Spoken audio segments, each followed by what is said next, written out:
In this video, we're going to talk about solving literal equations.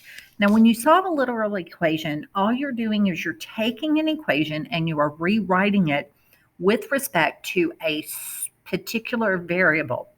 You're not going to come up with an answer like k equals 3 or x equals 5 or j equals 2. What you're going to do is rewrite everything so that the specified variable is all alone. This skill is very helpful if you're taking any type of chemistry classes. They do a lot of this in those chemistry classes. So in example 5, it asks us to take 8h divided by 3j equals to 6k and solve for j. So we're going to use our skills of solving equations to isolate j. So the first thing I'm going to do is multiply both sides by 3j to clear the fraction.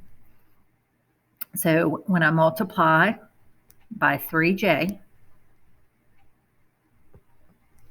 the 3j will cancel on the left, and it becomes 18jk on the right. Now, in order to get j by itself, I can divide both sides by 18k. The 18s will cancel, the k's will cancel.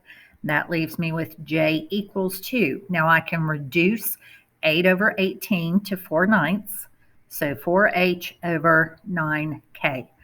I have solved this equation for j with respect to the other variables in the problem.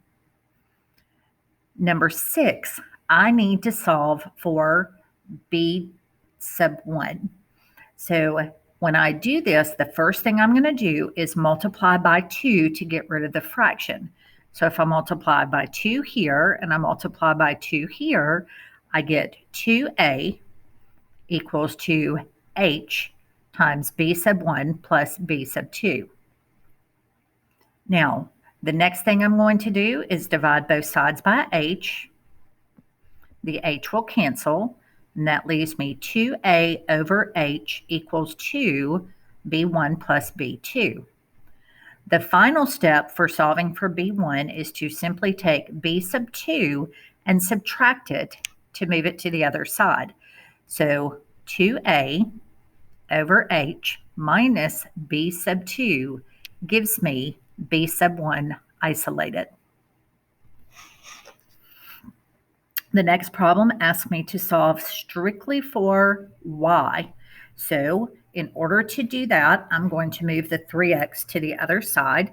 So I get 4y squared equals to 7z minus 3x. I'm going to divide everything in the problem by 4. So I get y squared equals to 7z minus 3x all over 4. Then I'm going to use the square root property, and I'm going to take the square root of both sides, which gives me y equals 2 plus or minus. Remember, when you do the square root property, it does require a plus or minus, and that gives me the square root of 7z minus 3x all over 2. And that would be my final answer for y in number 7. In number 8, we are solving for m. So since I have two terms, one on the left and one on the right, that both have an m, what I want to do is collect those terms together. So I'm going to have mn minus 2p, or m, excuse me, and I'm going to move p to the other side.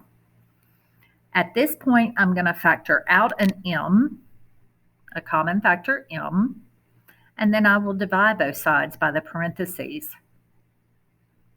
And that would be my final answer for m. If you have any questions about solving literal equations, please let me know.